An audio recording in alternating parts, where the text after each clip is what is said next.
Ryan, I would say, in my opinion, is plausibly the most guilty party of this entire thing. Ryan Reynolds says Justin Baldoni can't sue him over hurt feelings. Thesis is essentially that Ryan is actually such a good guy that he kind of had to be a bad guy. Did you know that one poorly crafted parody can send a Hollywood titan into a full-blown meltdown? Mr. Reynolds was a key player in the scheme, defaming Justin around Hollywood, strong-arming WME, their agency, into dropping Justin as a client and trying to destroy Justin's career however possible. We expose how Ryan Reynolds, once celebrated for his fearless humor, landed in a catastrophic scandal after launching a biting attack on Justin Baldoni. Yesterday, Ryan Reynolds filed a motion to dismiss. He wants to get out of Justin Baldoni's lawsuit in a filing that was riddled with character attacks and claims that he can't sue over hurt feelings. Stay tuned as we unravel the explosive chain of events that transformed a satirical jab into a career-threatening crisis. Basically, it's fine if I called him a predator if I believe it. It's fine. And the problem is, it's like, okay, so you're admitting then, essentially, that you have called him this. What began as an edgy nod to a character in a blockbuster quickly morphed into a multi-layered feud involving legal battles, personal vendettas, and relentless social media storm. What's going on here? What does he say? Why is he suing them? It all started with a character, a sharp, satirical caricature in Ryan Reynolds films that mirrored Justin Baldoni to an almost uncomfortably exact degree. This character, dubbed Nice Pool. However, his attorney Brian Friedman has given some quotes to the press, and they were pretty scathing. I mean, you got to admit, the guy goes hard for his clients. Was designed to poke fun at Baldoni's progressive image and his passionate advocacy for modern masculinity and feminism. However, what was meant to be edgy humor quickly became a lightning rod for controversy. Friedman is quoted in TMZ. Let's look at what he said. Mr. Reynolds' exploitation of his enormous power in Hollywood continues, this time arrogantly asking to be dismissed from the case despite his publicly documented involvement, extending far beyond just being a supportive spouse. Reynolds' portrayal wasn't received as a clever joke by everyone. Many saw Nice Pool as a deliberate, almost malicious attempt to ridicule and smear Baldoni's reputation. But Brian Friedman says Reynolds trying to skate is laughable because his fingerprints have been all over the smear campaign against Justin and the Wayfarer team since day one. Instead of being taken as playful ribbing, critics argued that the character was a calculated move, an act of bullying aimed at a man who had built his brand on integrity and social responsibility. He adds, after lighting a match, Mr. Reynolds now seeks to run from the flames. It won't work. Social media exploded with reactions, and within hours, fans and critics alike were debating whether this was a harmless parody or an outright attack on Baldoni's persona. Friedman says Reynolds trying to skate is laughable because his fingerprints have been all over the smear campaign against Justin and the Wayfarer team since day one. The controversy escalated rapidly beyond mere jokes. Justin Baldoni responded by filing a lawsuit against Ryan Reynolds, asserting that the parody was more than humor. It was a deliberate, damaging smear campaign designed to undermine his credibility and ruin his career. I want men, first of all, I want men to stop asking the question, why do women stay? Yeah. Right. I want men to take accountability. I want men to hold other men accountable. In response, Reynolds' legal team fired back. They insisted that the character was nothing more than a product of creative freedom, protected under free speech. As we reported, Ryan filed the dismissal docs Tuesday, calling Justin thin-skinned for complaining that so-called Nice Pool character from Deadpool and Wolverine was mocking him. They even claimed that Baldoni couldn't sue over hurt feelings and suggested that the lawsuit was an overreaction. One statement even hinted, "How dare you sue us for $400 million when your career is built on self-aggrandizement?" They say, well, even doing that, he's just thin-skinned for complaining about it. This dismissive jab only fueled the fire, deepening public outrage. Before we move on to the next twist, what do you think about Reynolds' legal stance? Drop your thoughts in the comments below. Just as the legal skirmishes intensified, the drama took an unexpected personal turn that no one saw coming. No, it wasn't just the so-called. He confirms They say they don't dispute that the character was based off of Justin Baldoni. It was essentially Justin Baldoni. And so Ryan Reynolds admits this. In a dramatic twist, Blake Lively, Ryan Reynolds' wife and a formidable presence in Hollywood, entered the battleground. Her involvement added layers of personal betrayal and raw emotion to an already volatile situation. Reynolds, who is married to Blake Lively, was accused in the lawsuit of mocking and bullying Baldoni by using the character of Nice Pool in Deadpool and Wolverine to satirize Baldoni's woke feminist image. Lively didn't remain silent. She launched her own accusations against Justin Baldoni. According to multiple reports, she alleged that Baldoni had engaged in sexual harassment on set. All hell broke loose. She claims he sexual harassed her, and then by the time they premiered the movie, they weren't even speaking to each other. She made him stay in the basement, and Ryan Reynolds turned on him too. And then she claimed that he unleashed a bad PR campaign against her. And even orchestrated a calculated PR campaign to smear her reputation following the filming of It Ends With Us. Her public statements were nothing short of explosive. She's brought the suit and he's got to defend himself. And there's some very serious allegations being made against him and Wayfarer for harassment. Lively's claims painted a picture of a man responsible not just for a satirical parody, but for causing real-world harm. Her rhetoric, at one point comparing the scandal to a pile-on against Trump. Ryan, who had called this shot, that it was very obvious now that we know his brand of narcissism. I feel like we all deserve PhDs in psychology by the end of this. Amplified the stakes and shifted the conversation from a mere debate over humor into a serious discussion about harassment and accountability. In today's digital age, the court of public opinion is swift and unforgiving. 100% Ryan was the one who put this line in here. Not SNL, not Tina Fey, not Blake Lively, but Ryan. Almost immediately, calls for Ryan Reynolds' cancellation started trending on social media. Viral hashtags and heated debates erupted as every detail was scrutinized.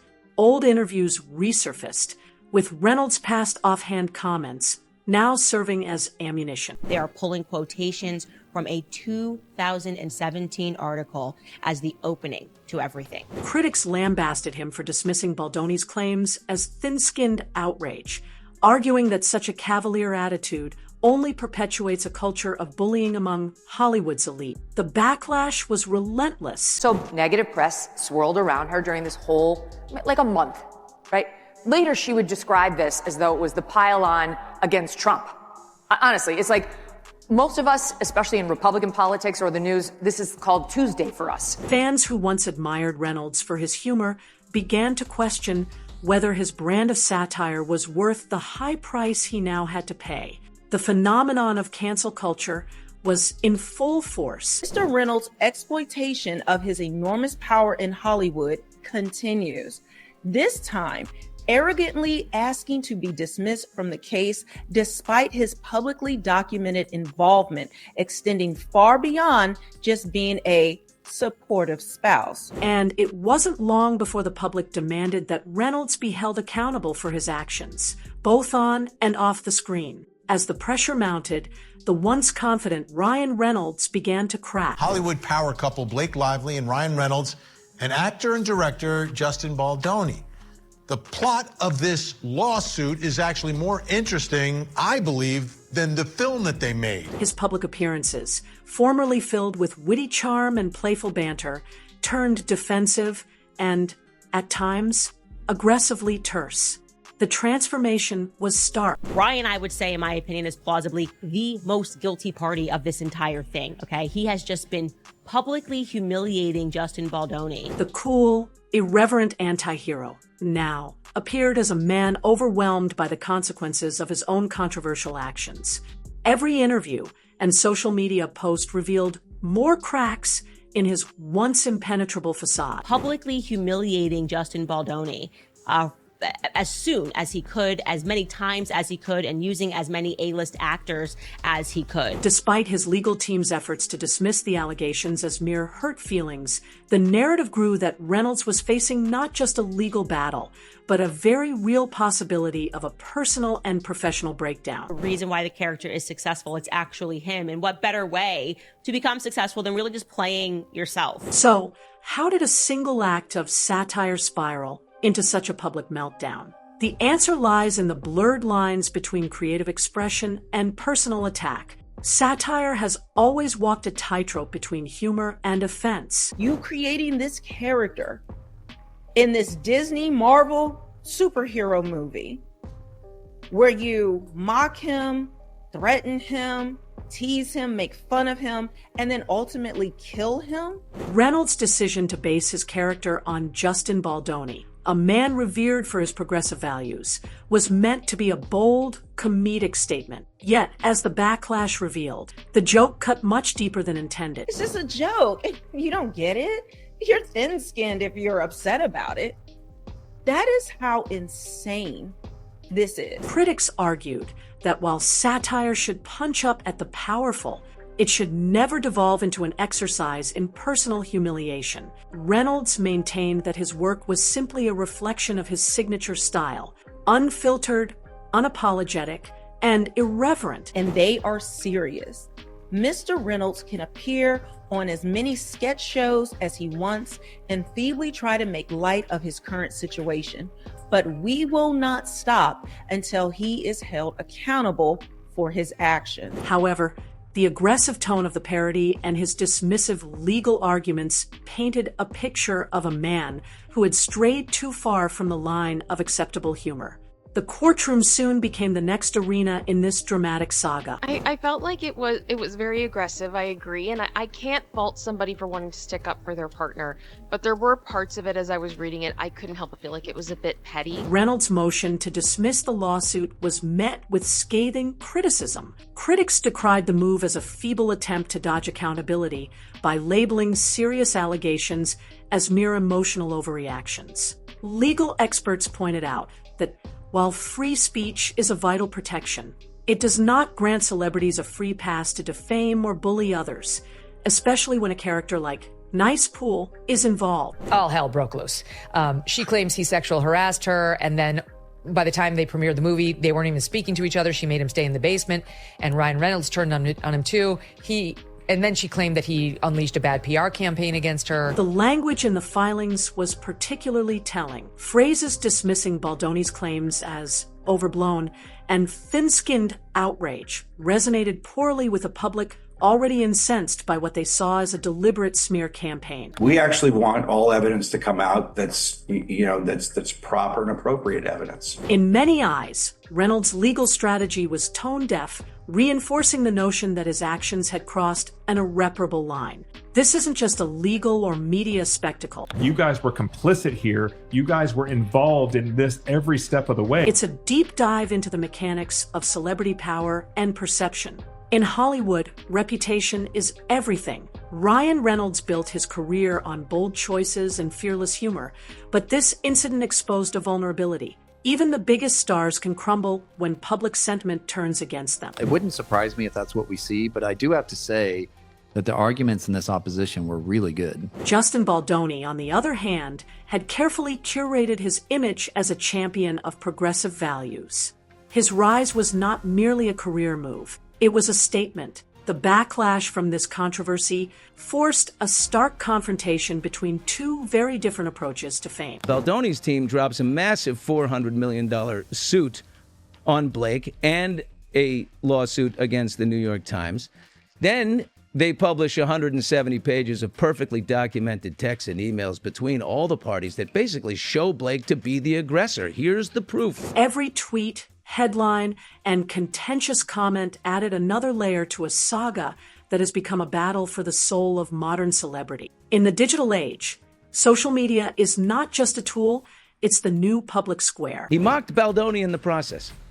He said, it's an effed up bad situation with what Baldoni, whatever his name is doing. Once the controversy erupted, platforms like Twitter, Instagram, and TikTok became battlegrounds.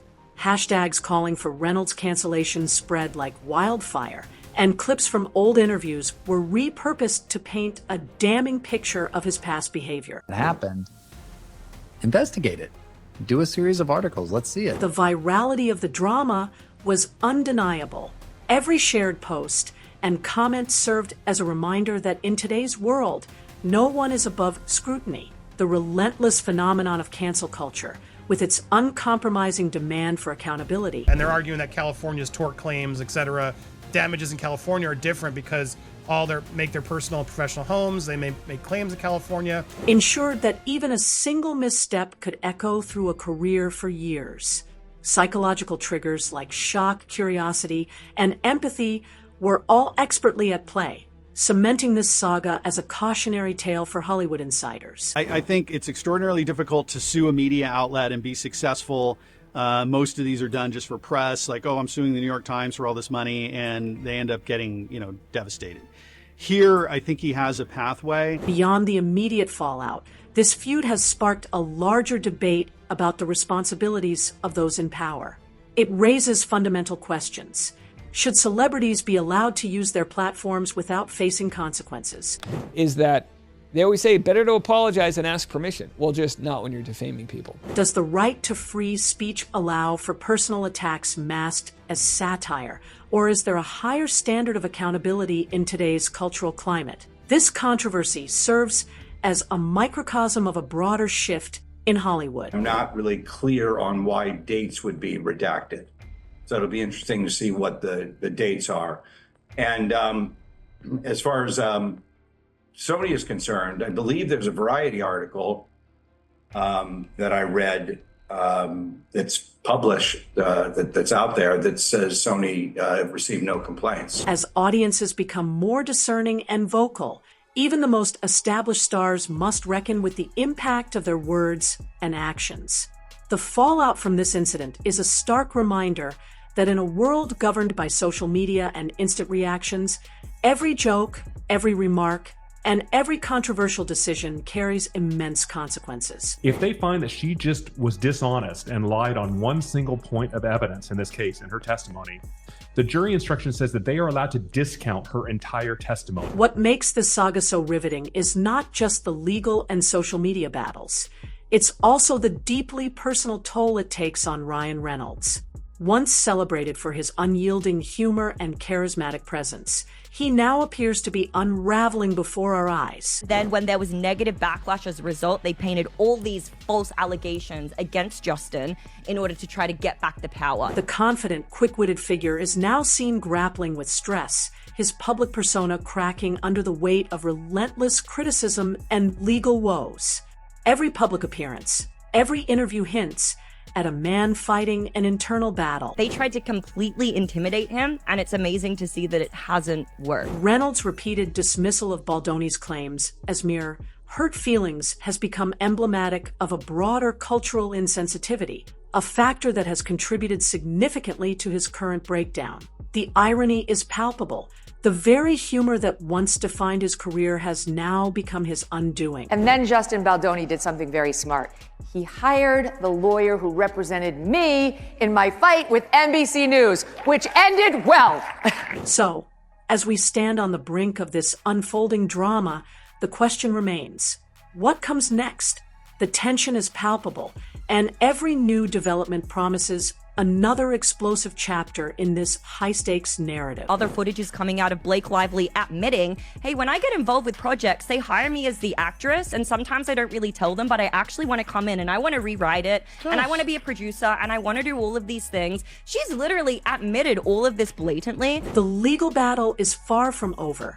Every court filing, public statement, and viral social media post raises the stakes even higher for Justin Baldoni. This lawsuit isn't just about personal vindication. It's a stand for the principles that have defined his career. Hi, Stephanie. You should leave him. For Ryan Reynolds, it's a desperate fight to salvage his legacy in an era where even the slightest misstep can lead to irreversible cancellation. The future is uncertain. Will this scandal redefine the limits of acceptable satire in Hollywood? Justin then provided the full context of those exchanges, and now she's trying to claim, oh, well, we need the receipts to verify this and prove that he's smearing. You need to prove he's smearing. I thought you already did. Can Reynolds recover from a breakdown that is as much personal as it is public? These questions remain shrouded in suspense, leaving us all eagerly anticipating the next twist in this explosive saga. Penn is now friends with Justin Baldoni. They share a bromance. Well, why? Well, they're on the same board of a charity, and they're also part of the same faith, as you can see here. The story of Ryan Reynolds' breakdown after getting canceled for attacking Justin Baldoni is a vivid illustration of the razor-thin line between daring satire and outright defamation. What started as an edgy attempt at humor, featuring the notorious Nice Pool. He loves women. He's a male feminist. He loves women. He cares. He's doing all this. Has escalated into a high-stakes confrontation that has exposed the vulnerabilities of even the most celebrated celebrities. With lawsuits looming, social media fanning the flames, and public opinion polarized. Like asking for like my address or my phone number or like my location share. Or I could just location share you and then we could... This controversy is more than just a fleeting scandal. It's a mirror reflecting the evolving standards of accountability in today's cultural landscape. Every tweet, headline, and viral clip is a reminder that in the modern age, freedom of expression comes with immense responsibility, and even the most fearless humor can come at a steep price. In response to this, what she did was she created a smear campaign against Baldoni, stating that actually he was making a smear campaign against her, and that's the reason why she had all of this negative backlash. As we watch this drama continue to unfold, one thing is clear. In an era where every remark is dissected and every misstep magnified, the future of celebrity satire hangs in the balance. What does this mean for the next generation of Hollywood stars? Not one of those people, or am I? I don't know. You tell me. Is there a resemblance? Only time will tell, and you won't want to miss the next chapter in this explosive saga. This is Sasha Spills signing off. If you found this deep dive into Hollywood's latest drama as gripping as I did, please hit that like button, subscribe to the channel, and turn on notifications so you never miss an update. I'll see you in the next video.